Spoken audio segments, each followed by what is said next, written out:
Hello, my name is Spilo, and today we're going to be on the third episode of our scouting reports. Today we're going to be working on the San Francisco Shock. Now, this scouting report was absolutely brutal. There were approximately twice as many games that I reviewed as any other team, and this took twice as long in terms of time. So this is about 15 to 16 hours worth of study and work, going over every single one of their games, every single one of their maps, and actually the majority of the first-person POVs from every player in all of those maps. So we have a pretty well-rounded idea of exactly what the Shock need to be improving on. I think an adjustment that I think we'll be looking at here is most of these scouting reports, I believe, are going to be more valuable for the team that we are scouting rather than the team that's playing up against this team. And I think that's especially important considering the Shock are out. They're not coming back into this tournament, and they're not going to be playing for at least a couple more weeks. So ultimately, I hope that this gets to the San Francisco Shock, and if not, the teams that do play up against the San Francisco Shock are able to find value out of this scouting report. So again, this is as exhaustive as I could give any sort of input on, and ultimately we don't really know why these issues are issues or what really the solution should be. That's not really my job. My job is to point out or highlight errors or issues that need to be solved for this team to be coming into the same level of play that we've seen them for the last 2 years. Because it is unquestionable that San Francisco Shock are not at all as good of a team as they have been in the previous years. They have always started slow, to my knowledge, but hopefully that these issues are sorted out and situated so that they play consistently better throughout the rest of the year. Going over our macro issues, there are a lot of issues. Part of this is not necessarily because the San Francisco Shock were necessarily worse than all the teams that I was scouting, just the fact that through the mass amount of study that I did, I was able to scout out more issues than I would have with some of my other scouting reports. So this doesn't necessarily mean that they're worse than, let's say, the Los Angeles Gladiators. It just means that I had more time to scout out some more of their errors. Okay, macro, some rotations pushes were solid, but very inconsistent. Flashes of old Shock at every composition. Just in general, the decisiveness of their movement, whether it was on dive or brawl. Sometimes we saw that old, decisive, quick to move, very decisive, cohesive Shock, but very inconsistent across the board in all compositions. Ult plans, executions are weak plans that don't make sense, aren't the best in the situation, and we'll elaborate more on this a little bit later when we're talking more about dive and brawl, but very inconsistent with the quality of the plan. So they'll be going for plans or plays that in this circumstance with the ultimates that the enemy team has that they should know that they have. Wait, why are we doing this? Wait, why are we playing? Wait, why are we aggressing there? Well, why are we using that ult when we should be using this ult? So overall, not as good as it has been in the past. Committing ults went down over and over again. So this is the highlight, and this is not new to anybody who's watched the Shock over the years, and especially this month. They have been absolutely atrocious with their ult usage when down in fights, literally committing 2, 3, sometimes even 4 ultimates when down 1 or 2 people in, for example, 2 CP attack. Obviously, the Volskaya Industries up against the Dallas Fuel is a big highlight, but I think it's worth pointing out that that is a problem, and it's a problem not just on that specific map. That was the worst one, but this is a problem across the board on many compositions and many different maps. The old swagger of the Shock that we're down a bunch, we can still win this. It's just not really playing out very well for them. So maybe that's part of the strategy. Maybe they'll find a way to make it work out, but as it is right now, it is a weakness that can be exploited. Forcing aggression and bad kill boxes, high noon grab, etc. Again, this seems to be something that every team struggles with, and it's understandable, right? You want to force aggression, you want to force tempo, but again, it needs to be in the location where your team has good LOS, where you guys can actually follow up and pursue kills, not where it can be baited or kited out easily. This happens with high noon, this happens with graviton. Again, it's not a compositional specific problem. Disconnect with fight tempo, where you're fighting slow, kiting, playing fast. This is a big issue, and we're going to talk a little bit more about this when we get to the individual section, but there's a definite disconnect with what are we actually doing? Are we committing here or are we not? Are we just using an ultimate, kind of holding our space and seeing what happens? Because half the team is doing this and half the team is doing that, and then they're getting demeched or killed or picked off or forced out, and then the other team is going in, so there's just overall a disconnect. Like we saw flashes of cohesion and decisiveness from Shock, but the keyword is flashes. We have not seen that consistently. For specifically dive, rushing, forcing dives and terrible kill boxes, getting baited easily, backline LOS is inconsistent. As we said earlier, bad kill boxes, forcing, rushing aggression. Wait, why are we using the nano there? They haven't even rotated through the choke. If they kite out, we're going to get our nano completely wasted. All of our cooldowns will be gone, and we're going to lose positioning. And that stuff is happening over and over and over again, and they're getting punished for it over and over and over again. Nero Tracer and Moyer doesn't look very good for them, so what I like to call Talon Dive, Moira, Lucio, Diva, Winston, Nero Tracer, sometimes Reaper, doesn't look to be a very good composition for them. They looked a little lost playing it. Now, some of that might have had to do with Super on Monkey. His Monkey isn't very good, at least they don't look very good when he's playing Monkey. So they generally play that composition with Super Monkey, so maybe that has something to do with it, but they don't look as good on that composition. They need to work on their execution against that composition as well. More on that later. Timing, synergy, and dive not consistently clean. Cooldown usage is all over the place, as is positioning and decisive, especially the super and monkey. In other words, I'm seeing us using a bubble as if we're pushing this, but no, we're not actually pushing that. And then all of a sudden we're hard diving over there, but we don't have bubble, and our Sombra is not in a good position yet. We don't have Moyer orb, and we don't have amp. And wait, are we matrixing? Are we going in? And just the overall timing and the synergy and the cohesion of the dive was not very clean, especially when we compare them to teams like Dallas Fuel, who we scouted last week, who had much more cohesion with their dive. Something that Shock needs to work on, especially when Super's on Monkey / when they're playing that Nero Tracer variant. Did not look near as good. Stacking bubbles, and again, a little more on this later, but Zarya bubble, Winston bubble timing needs to be sorted out. That was very inconsistent. We'll talk more about that in a second. Backline not prioritizing positioning / dropping. So in other words, we have backline's in a really good position. We get a pick. We want to push up or we want to stabilize, but instead I'm seeing Choi giving up positioning, Twilight's giving up positioning, Violet's giving up positioning, and then actually the fight's turned, and then we end up losing because we gave up the position or we get picked. It's good to push aggression, but you don't really want to be compensating your backline's positioning unless you're absolutely certain that the enemy team won't turn the fight. Okay, moving on to Brawl. Missed time pressure from the team as a whole. Common theme here. Unsure of fight tempo. Are we playing this fast? Are we playing this slow? Maybe there's an idea of like what ultimates that we're playing, but we don't know if we're using an ultimate, and then they're going to counter ultimate, and then we're going to counter aggress, or that we're just going to kite it. So there's a really disconnect with the fight tempo, specifically with Choi and Super. I see Choi literally ending his brains out over and over and over again, doing things that are normally fine as long as your team is actually pushing with you. But his team is not pushing with them. And sometimes we see the same thing from Super. And it's not very fair to judge them based off of that when there's a clear communicational disconnect. Weak ultimate plans. We talked a little bit about this earlier. Brawl versus spam and positioning. Aggressing when the enemy team has beat and we do not. For example, like engaging with the Diva Bomb or something like that when they have beat doesn't make any sense. Hard holding a very tight choke when the enemy team has a Blizzard and beat advantage. Again, if you have High Noon and Window, you should not be hard holding a choke when the enemy team has beat and Blizzard. They will run you over. So little things like that. The ult plan quality, as we mentioned earlier, is just not quite as good. Forced aggression to bad spots. Something we brought up over and over and over again. Why are we forcing aggression there? We could be playing around our position here. Doesn't know how to play well in the sim. This just looked terrible to sim. Forced aggression without good Kree angle. So basically just the way to beat Symmetra with Mccree is to play more open sight lanes where good angles / high ground for your Mccree so that you can take advantage of the Symmetra. Even into a Sigma, that's arguably how you want to be playing it. But they just looked lost in Symmetra, and ultimately ended up with Striker on Doomfist, and that went predictably. Individually, okay, so Super, Monkey, sloppy staging, basically getting chunked prior to staging. Indecisive with bubble usage. He looked very unsure, like what we were doing. Or is Nero calling me to dive here? Wait, Striker's going, like, and then we're stuck in rotation. I'm getting chunked. I'm taking damage, so I plant my bubble down, and then I'm jumping afterwards with half HP, committing on dive without a bubble. Looked totally lost versus the Tracer Sombra. And again, he didn't look very good on the Monkey, but I think a lot of the issues were actually not his. It was just a team-wide communicational issue. Something is going on with the Shock that makes it very bad, and even worse when Super's in there. So he's the one most victimized by it because he's the main thing, but something's going on. It's not just his play. Ryan, actually mechanically fine, unsurprisingly. He's obviously mechanically good, Ryan, but there's some really sloppy shield HP usage. A lot of shield HP used early in the fights when nobody's getting any spam out of it. He's not actually taking space. We're not actually holding space. We're just showing shield. Or I'm dropping shield and getting chunked. Or I'm going to swing wide for a fire strike at 250 HP. Just very sloppy. And a lot of indecision similarly to the Monkey with are we committing or are we not with the Reinhardt. I see Choi going in and Super's backing out. So something's going on with the Shock communicationally, and it's making Super look worse than he is. That being said, the shield, HP, fire strikes, whatever's going on with that needs to be cleaned up. Nero Tracer, very small sample size, very clunky. Nothing really good about his Tracer from what we saw. Mei walls are fairly poor, but again, could be a team issue. We saw this with the Dallas Fuel. Mechanically, they looked okay with their individual parts, but they just were goofing up. Fearless didn't look that good. Ryan Dohan didn't look that good in Mei. Well, once they got the Symmetra, once they sorted out, get Sparkle off of Doom, put him on Symmetra, let's just run it down mid, their Brawl all of a sudden looked a lot better. And I think the same could be said for Nero. I don't think his Mei looked very good, but I don't think it was near as bad as it looked, simply because the team-wide issues are exacerbating the issue. Sombra positioning, staging sloppy with angle consistently, not consistently setting up an angle, even when he's not being scouted and they're hard diving a Zen, he's not consistently positioning the angle to where he can basically catch the Zen, right? He's playing backline.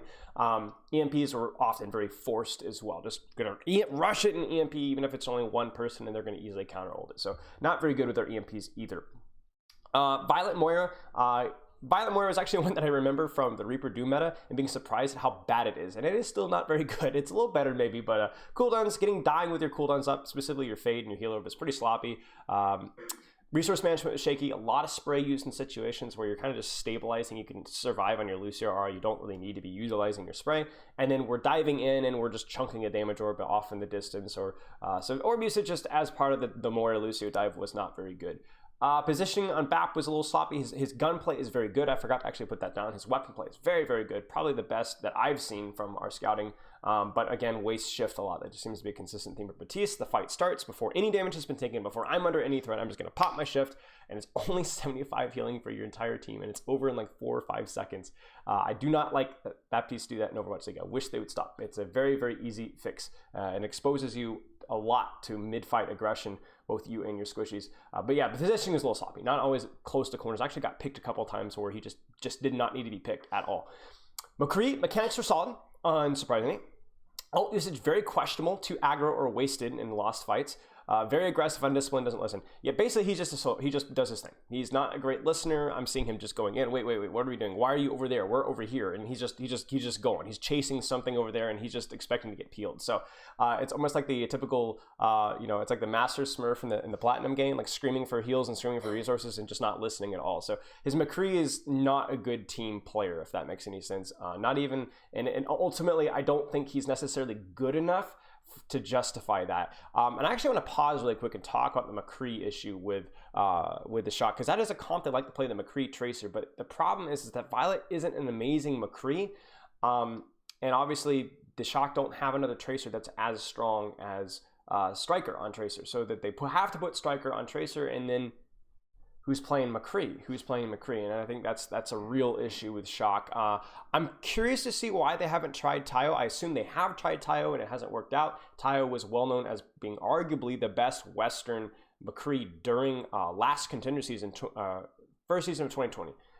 When he was playing with Third Impact, it was arguably the best Mccree in Europe or North America. Maybe he's fallen off, I don't know. But if they could get him up to speed, if he could play at the level he was playing before, playing Tayo and Mccree and Striker and Tracer, I think would be a better look. But whatever the case may be, that's my guess as to why Violet's in. Maybe it's a communicational thing, but overall, it's not a good look.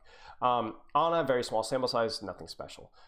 Echo needs to cancel beam faster. Bad stickies just nothing special. He didn't look like he's just not an Overwatch League level DPS, at least on Echo. Mccree was a little closer, but still.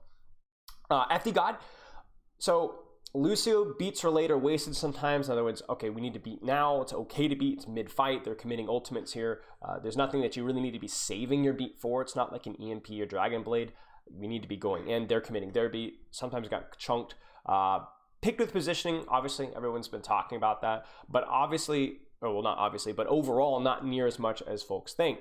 I need to fix that typing, but basically not as much as folks are thinking. His positioning is actually fairly good. It just a couple of unlucky and a couple of, that was a little sloppy there, but not near to the level that people were thinking. A little too much speed mid-fight, so when teams aren't really moving and you're stationary, you want to be in heals, so even if it's mid-brawl, get min-max a little bit of your heal value. Amped heals and Ryan's kiting on ults under pressure. So this one was an unusual one. Sometimes it's okay to amp heals when somebody's critical. Sometimes if the enemy's committing ultimates, you want to be in amp speed to completely avoid the damage entirely. And I think a couple of times I would have preferred him to be under amp speed. Mechanics were excellent. Big surprise there. And the little micro thing is failed to track EMP twice versus Sombra Tracer. So when playing Talon Dive themselves, Moyer Lucio, at least as a team-wide, they just failed to track EMP. And he's not even acting like they have EMP. And then he gets, I'm hacked. Okay, I guess they have EMP. And that's a big deal because he is the one ult tracking and he's the one who needs to be beating the EMP. So there's a couple fights lost because he did not track EMP. Overall, I actually think FD God is one of the highlights of the Brawl execution from Shock. I think Shock's, the majority of their issues are team-wide, not individual. I think we'll go more on this later, but individually, Shock is relatively okay on their individual heroes in the Brawl, but cohesively, they're not good. And FD God might have been one of the highest highlights for me in the Shock Brawl. So I know that's against conventional opinion, but that's fact based off of what I've seen. Brig usage for FD God, not a good brig. Mediocre at peeling, playing around any bubbles, a lot of whip shots and bashes into bubbles. Armor pack usage was not good. A lot of armor pack usage wasted on tanks. in situations where they didn't need healing, or when I'm already low in packs mid-fight, I need to be packing my Tracer, my Ana, my Mccree. Shield usage mediocre. We're not blocking cooldowns at all. Now that's a very micro and sometimes a little tricky thing to do with the Brig, but it's something I expect at least sometimes, and it was not happening. Positioning was inconsistently positioned, a little too far forward often. Weak mechanics, a lot of missed whip shots. A lot of missed whip shots. And that's just unacceptable at this level of play. Mercy was fine. Choi, Diva, timing was very off with Super, as we mentioned before. Definitely kind of had an idea of what he was supposed to be doing in the brawl, but was clearly on a different page with what they're doing in each individual fight. Good mid-fight targeting position. Again, he kind of knew what he was doing. Wasting bomb and lost fights. Again, that's just the shock disease, apparently. Seems to know the hero fairly well, just on a different page with the team. Matrix usage, good. Got hacked way too much against Nero Tracer. So again, that kind of looked like his Diva was pretty good. Like, it wasn't bad, it was solid, but he's looking a lot worse than he is because of whatever's going on with the timing and the synergy with the shock, which was way behind the Dallas Fuel. Dallas Fuel is much better, especially once they address their brawl issues. Sigma, wasted flux when the fight was lost. That was really annoying. That only happened once, but it was so bad that I just had to put it down there. Cooldown usage was rusty. The shift, the rock, a little shaky. I think he was a fairly good Sigma back in the day, if I remember correctly, but it's not quite the level that I would like to see. Shield management was actually sometimes pretty atrocious. This was inconsistent, but mostly in the brawl mirror. His shield usage was like, wait, why are we shielding that? Like, wait, you're gonna flux and your shield's down there, and you're gonna leave it, and it actually cost them. The reason they did not cap third on King's Row versus, I want to say, was it the Atlanta Rain? I think it was the Atlanta Rain, was because he kept the shield up during his ultimate and let it break on the floor, and then he gets caught with no cooldowns in the middle of the enemy backline where he would normally be safe. So not always an issue, but enough of an issue, and it was an egregious of an error that I need to include it here. Zarya positioning sometimes sloppy, especially giving up positioning mid-fight to chase, something we brought up earlier with the SF Shock's dive issue. Sometimes the backline gives up positioning for no reason and gets punished for it. Occasionally misses the projected bubble. That was a couple of big issues. Didn't happen often, but when it did, it really hurt. Okay, so I want to talk about this really quick. Stacking bubbles with Winston, and we'll talk more about this with Smurf, but I want to kind of explain the issues. The issue is that you want to be bubbling your monkey in so that when the monkey lands, he can then bubble after whenever he wants, right? So he doesn't have to bubble air and then he engages past his bubble, right? So if you bubble your monkey in, he lands, he places his bubble, and then he can play around his bubble area, right? Whereas if he gets his bubble, if you bubble both at the same time, that means you're essentially by stacking bubbles, you're not min-maxing the amount of cooldowns and pressure that your monkey can put out. And it also means that sometimes if your monkey wants to chase, he can't chase outside of his bubble. So you want to bubble him in, he goes, okay, I'm bubbled in, I want to chase these guys, and then he places his bubble where he wants to.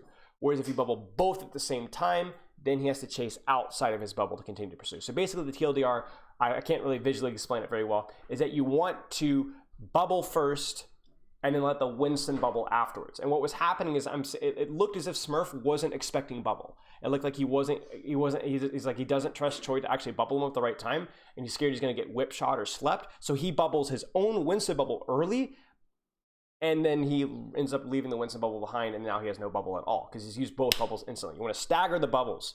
And that was a huge problem. I cannot understate how much of an issue that was with Shock, and it needs to be fixed. You do not miss a single bubble on Smurf, and you certainly you need to talk to Smurf about, please stop bubbling. Trust me to bubble you, and then you can bubble later when it's actually going to block cooldowns afterwards. Lazy sloppy was second projected. So in other words, the second projected bubble was kind of like, it was like mid-fight, and we're just like, I'll just bubble that person. And I'm like, wait, this person actually needs it. They might need it in 1 second. You're already high charge. You don't need to be sloppy or lazy with that. Grabs are mostly fine. Mechanics are fine.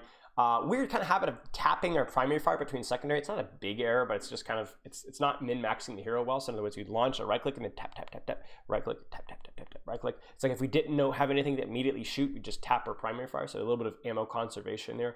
And then bubbling too early in the engage. So yeah, this is another thing too. It's like you want to let your monkey jump a little bit and then bubble him right when he's in about whip shot range or sleep dart range, where an Ana would realistically look for sleep dart, because otherwise it opens it up to early pressure and it can be popped slightly faster. Striker, Mccree, nothing special, cooldown usage or mechanics. He looked okay, just wasn't very great. Fairly passive, didn't take angles very well. Ults were maybe a little too aggro with positioning, so kind of stacked on core, very WQ with my ultimate, but Mccree just wasn't all that great. It's kind of sad to me that we have, 4 DPS players from Shock and you have Violet, and they still don't have a good Mccree. They just don't have a good Mccree. Hanzo mechanically looked very good, looked a little lost in King's Road positioning, so this was really tilting to me. He looked totally lost in the Hanzo brawl, literally playing like a Reaper, sitting on core, while Kai on Hanzo from the Atlanta Rain is just annihilating them from high ground and angles, and Striker's just sitting on the floor. But then he played Nepal Sanctum, and he was positioning very well. And then he plays in double shield versus the Outlaws. Yeah, the Outlaws on Havana first defense. And again, very good positioning, very good angle control. So I don't know if it was just that specific map or what, but his Hanzo has a potentially really good with cooldown usage and positioning. And his mechanics are always good, but he needs to get off of main. He didn't look very comfortable playing Hanzo in King's Row at all.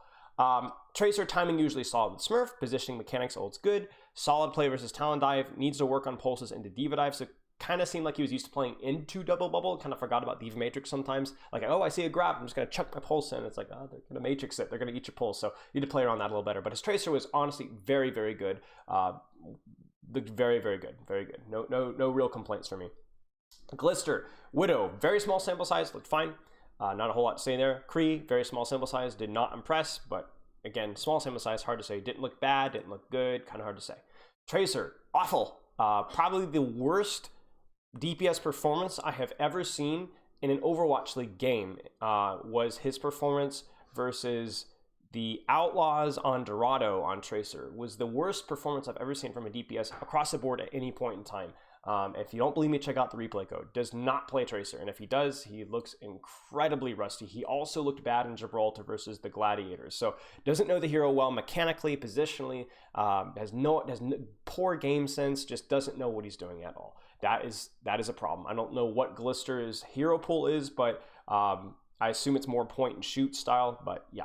Okay, Smurf, Winston, too early with pressure often, wasted primal and lost fights. So in other words, going in a little too early, we talked about this, the timing of the aggression. You want to wait just a little bit, let them come out a little bit. Wasted primal and lost fights. Again, he, Choi, and to a lesser extent Twilight, like wasting ultimates and lost fights. Those seem to be the main offenders. Stacking bubbles, we talked about that already with Choi. That needs to be situated. You cannot use Winston bubble and Zarya bubble at the same time, because if you need to keep chasing, you would like to have your Winston bubble where you're actually fighting, not back where you try to block a cooldown. Mechanics are good, not quite as good as Fearless, maybe, but I think it was just a very good monkey, no questions there. Didn't know what he's doing versus Talon Dive, so Talon Dive's, again, Reaper, like the Reaper, Sombra, Winston, Diva, just kind of jumped and just kind of like tried to look kind of scary, but he didn't know what he was doing. He needs to be actually peeling and trading their pressure, and because it is kind of a six-man dive, there is no backline to trade. You kind of almost want to be inside of your own team, bubbling and splitting off, so you're almost you're actually, in a weird way, protecting your team, which a main tank doesn't always really do that, more create space. So in a main tank, you're actually kind of protecting your team versus Talon Dive, because there is no backline to trade. There is no off angle that's pressure off very much. Orisa, this is a very small sample size on Havana first defense, rusty with cooldown usage, specifically the fortifying halt. Kind of shaky there, mechanics looks fine. Twilight, Ana, only saw Ana that I didn't even look at the brig. I just don't care about Twilight brig. Cooldown usage was solid. Sometimes a little too greedy late in poke, so using those sleeps and nades right before a fight starts. Hey, maybe I can land that there, maybe not so much. Positioning was mostly fine, good at farming nano pre-fight. In other words, I'm 75% to nano. Let's not dive. Let's just stop, wait 5 seconds to farm up a nano. So I don't know if that was him calling for that or not, but that was good. Needs to do better tracking primal, so kind of chunked some cooldowns and died to primal when, hey, if we just had nade here or we'd had sleep here, we could have maybe pulled this off. Wasted nano a lot. Again, the infamous Volskaya rounds, it's painful. Maybe not his fault, I'm not really sure, but overall, I think Twilight was probably the highlight of the Shocks dive. He, Smurf's mechanics, and Striker's Tracer. Very, very good. I think those guys were the highlights for me when watching the Shocks dive. Couple etc. points, small things. Didn't look very good with high ground control / positioning on Oasis Gardens and the Brawl Mirror. Kind of struggled with how to position properly there. Had no idea how to play into the double bubble dive on Busan downtown versus, I think, the Dallas Fuel.